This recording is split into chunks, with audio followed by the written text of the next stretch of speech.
بسم اللہ الرحمن الرحیم. غسل کے مسائل. اب یہاں سے غسل کے مسائل کو بتلایا جا رہا ہے. پہلی چیز جو بتلا رہے ہیں غسل کی تعریف. غسل کہتے کس کو ہیں؟ حدث اکبر سے پاک ہونے، یعنی سر سے پیر تک تمام جسم کا ظاہری سطح دھونے کا نام غسل ہے، جس کا دھونا بغیر کسی تکلیف کے ممکن ہو. غسل کس کو کہتے ہیں؟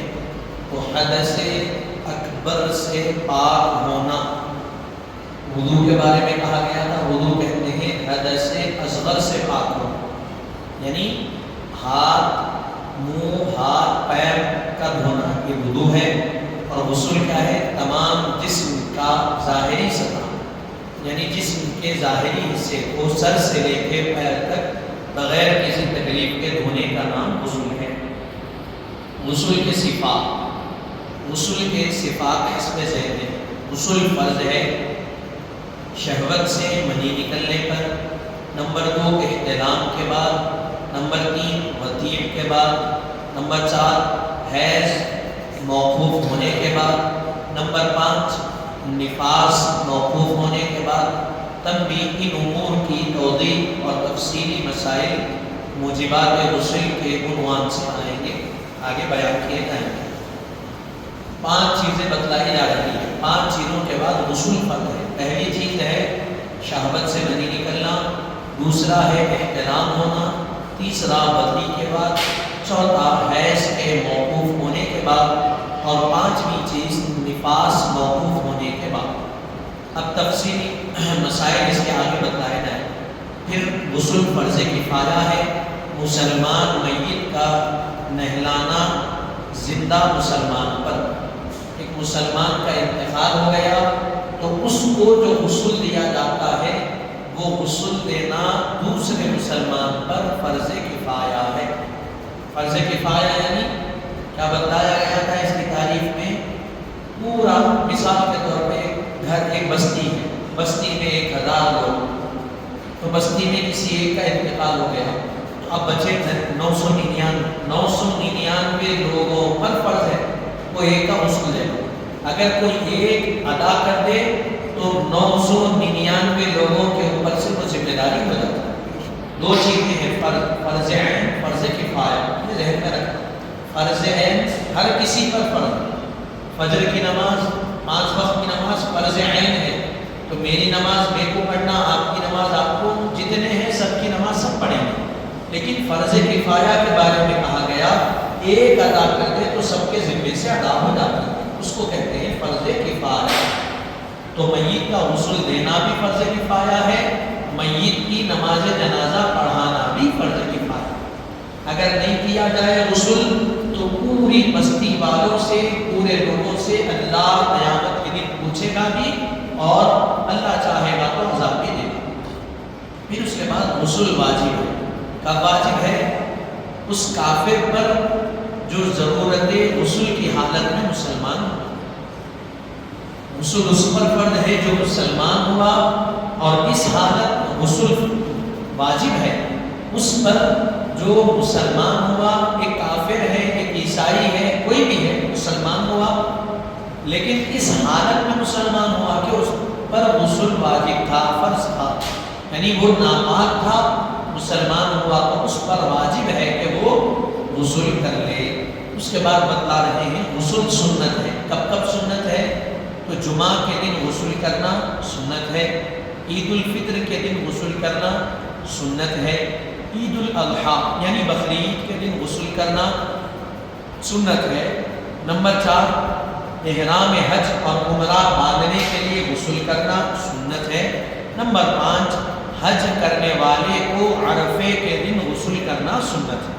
یہ 5 چیزیں بتلائے گئے جو غسل کو سنت، ان دنوں میں غسل سنت ہے. جمعہ کا غسل کرنا، عید الفطر، عید الاضحیٰ، حج یا عمرے کے لیے احرام باندھنا، اور حج والا عرفے کے دن جو آدمی حج کے لیے گیا، یوم عرفہ جس دن ہوتا ہے 9 ذی الحج کو، اس دن غسل کرنا حاجی کے لیے یہ بھی سنت ہے.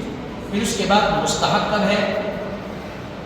مستحب ہے شب برات کے دن غسل کرنا، مستحب ہے شب قدر کے دن غسل کرنا، مستحب ہے شب عرفہ کے دن غسل کرنا۔ نمبر 4 مستحب ہے سورج گرہن اور چاند گرہن کے وقت غسل کرنا۔ نمبر 5 نئے کپڑے پہنتے وقت غسل کرنا۔ نمبر 3 سفر سے واپسی کے وقت غسل کرنا۔ نمبر 4 مکہ معظمہ میں داخل ہونے کے وقت طواف کی زیارت کے لیے، طواف یا زیارت کے لیے تب بھی غسل کرنا مستحب ہے۔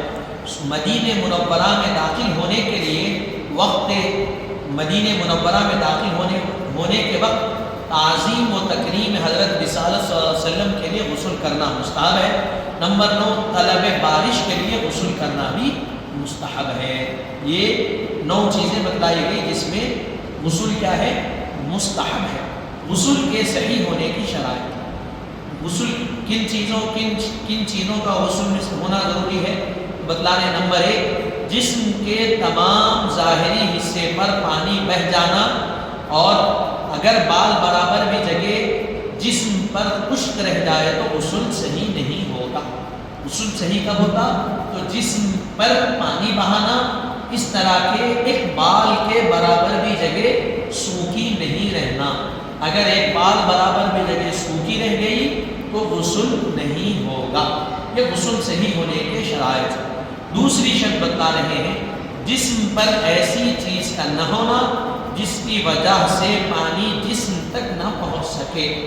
جسم پر ایسی چیز نہیں ہونی چاہیے جس کی وجہ سے پانی جسم تک نہیں پہنچ رہا ہے۔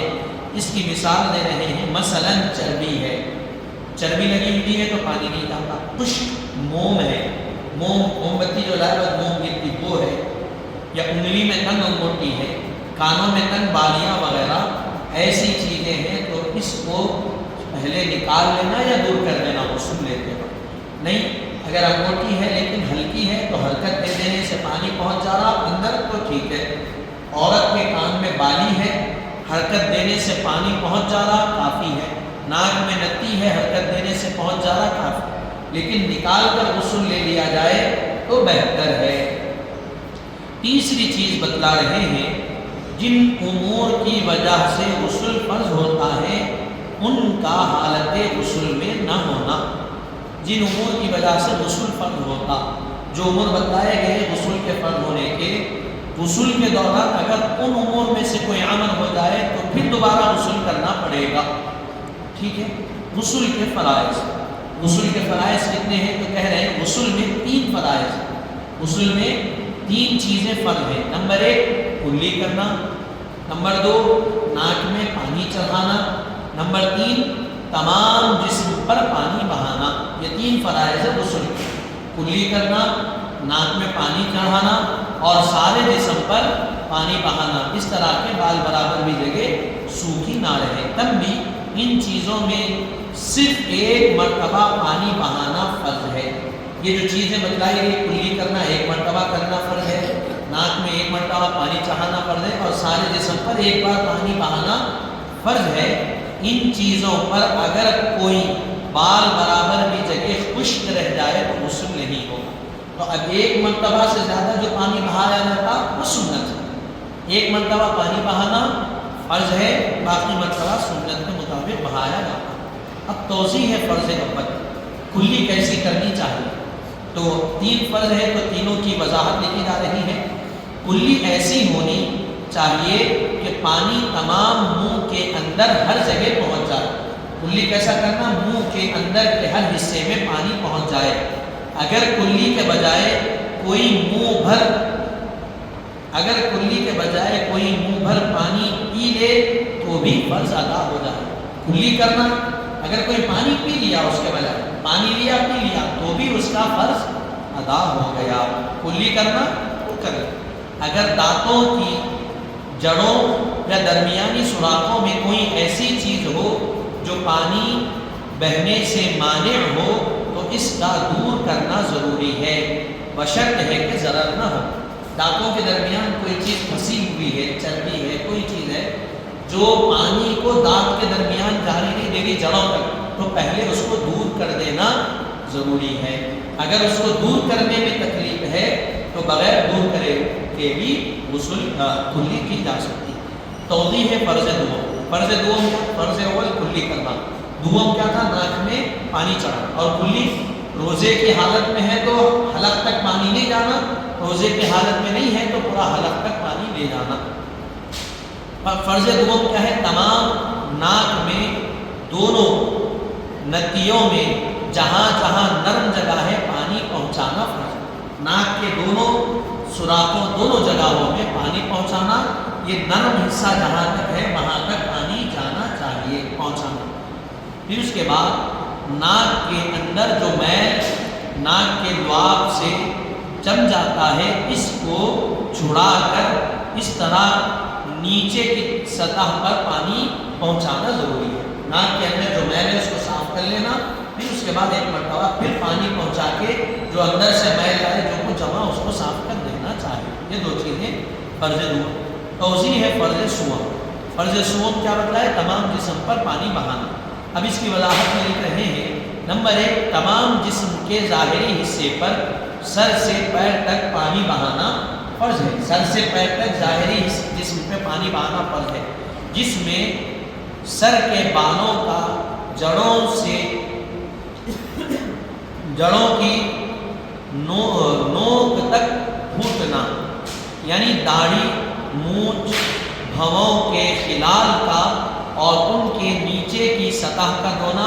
اگرچہ یہ چیزیں گھنی ہیں تو ان کے نیچے کی جلد نظر نہ آتی ہو تو کوئی مسئلہ نہیں۔ ناک اور کان کے اندر کا بھی دھونا، اگر کان یا ناک میں سوراخ ہو اور بند نہ ہوئے ہو تو ان میں پانی پہنچانا داخل ہے۔ بتلایا گیا سر پہ بال ہے، اگر بال گھنے نہیں ہیں اور سر کا اندرونی حصہ نظر آ رہا ہے تو چمڑی تک پانی پہنچانا۔ بال گھنے ہیں تو بالوں کو دھو لینا، پانی اندر تک پہنچا۔ اسی طرح داڑھی بھی کیا ہے؟ گھنی ہے، اندر کی چمڑی نظر نہیں آ رہی ہے تو صرف داڑھی دھو لینا کافی، لیکن چمڑی نظر آ رہی ہے تو چمڑی تک پانی پہنچانا۔ مونچھ کا بھی وہی ہے، بھووں کا بھی وہی ہے۔ اسی طرح کان کے اندر، ناک کے اندر بھی صاف کر لینا چاہیے۔ اس کے ساتھ ساتھ کسی کے عورت کے کان میں سوراخ ہے، ناک میں سوراخ ہے اور بالی نہیں ہے، نکالی ہوئی ہے، سوراخ بند ہو گیا تو کوئی مسئلہ نہیں۔ سوراخ اگر ہے تو پھر اس میں بھی ذرا پانی پہنچا دینا چاہیے۔ ٹھیک ہے، پھر دوسری چیز بتا رہے ہیں، سر کے بال اگر گوندے ہوئے ہوں تو عورت کو ان کا کھول کر تر کرنا ضروری نہیں، صرف جڑوں تک تر کر لینا کافی ہے۔ عورت کے بال کیا ہے؟ گوندے ہوئے، بنے ہوئے، اور وہ کھول کے پورے بھگانا ضروری نہیں، جڑوں تک پانی پہنچا دیے تو اس کے لیے وہ کافی ہے۔ البتہ مرد پر فرض ہے کہ گوندے بالوں کو تر کرے اور تمام بالوں کی جڑوں میں پانی پہنچائے۔ اگر بال کھلے ہوں تو پھر مرد اور عورت دونوں پر تمام بالوں کا دھونا فرض ہے۔ مرد ہے، اس کے بال بڑے ہیں، گوندے ہوئے ہیں تو کہا گیا اس کو کھولنا بھی پڑے گا اور بالوں کی جڑوں تک مرد کو پانی پہنچانا، عورت کو نہیں۔ اسی طرح اگر بال دونوں کے کھلے ہوئے ہیں، گوندے ہوئے بھی ہیں تو بالوں کا دھو لینا فرض ہے۔ یہاں عورت کو صرف جڑوں تک تر کر لینا کافی نہ ہو۔ اگر بال کھلے ہوئے ہیں تو عورت تر کر لی کافی نہیں، اس کو بھی دھونا پڑے گا۔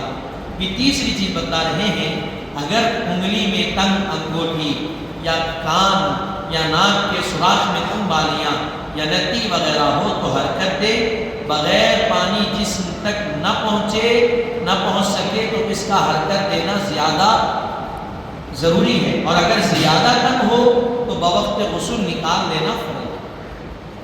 انگوٹھی ہے، کان میں بالی ہے، ناک میں نتی ہے تو تنگ ہے، حرکت دینے سے پانی نہیں پہنچ جا رہا ہے تو درست ہے۔ اگر پانی نہیں پہنچ رہا تو اس کو نکال کر غسل کرنا، بعد میں پہننا۔ چوتھی چیز بتا رہے ہیں، ماتھے پر افشان یا ناخن میں کندھا اٹھا لے گا اور خشک ہوگا تو اس کو دور کر کے اس کے نیچے کی سطح پر پانی پہنچانا فرض ہے۔ اب یہ ماتھا ہے، پھر اس کے بعد یہ جو حصے ہوتے ہیں، یہ ناخن کے اندر کے حصے، اس کو بھی خشک کرنا، اس کے اندر تک بھی پانی پہنچانا فرض ہے۔ پھر آگے 5ویں چیز بتلا رہے ہیں، جس مرد کا 5ویں چیز اس کی وضاحت میں لکھا ہے البتہ بدن سے میل وغیرہ یہ دور کر لیں گے۔ جس مرد کی ختنہ نہیں ہوئی ہے، کہا گیا اس کو ختنہ کی کھال کے اندر پانی پہنچانا ضروری ہے۔ اگر مختون ہے تو پھر اس کو تو کوئی ضرورت نہیں ہے، بشرط ہے کہ تکلیف نہ ہو، ورنہ ضرورت نہیں۔ تب بھی جس چیز کے دھونے میں تکلیف یا ضرر ہو اس کا دھونا فرض نہیں ہے۔ مثلا آنکھ کے اندر کی سطح، کان یا ناک کے سوراخ جو بدن کے اندر ہوں گے، اس کو ضروری نہیں ہے، یعنی جس چیز میں تکلیف نہیں ہے اس کو دھو لینا کافی۔ اب تکلیف ہے، تکلیف کے بعد بھی ہم دے رہے ہیں پانی پہنچانے کی، تو اس سے منع کیا گیا۔ اب آنکھ کے اندر کی سطح پانی پہنچانے کی تو ظاہر سی بات تکلیف ہوگی، تو کہا گیا اس سے منع ہے، جتنا آپ دھو سکتے دھو لو، وہ کافی ہے۔ تو یہاں تک غسل کے فرائض بتائے گئے ہیں۔ ہم یہاں سے غسل کی سنتیں اور غسل کے مستحبات ہیں، انشاءاللہ تعالی ہم اس کو کل سماعت کریں گے۔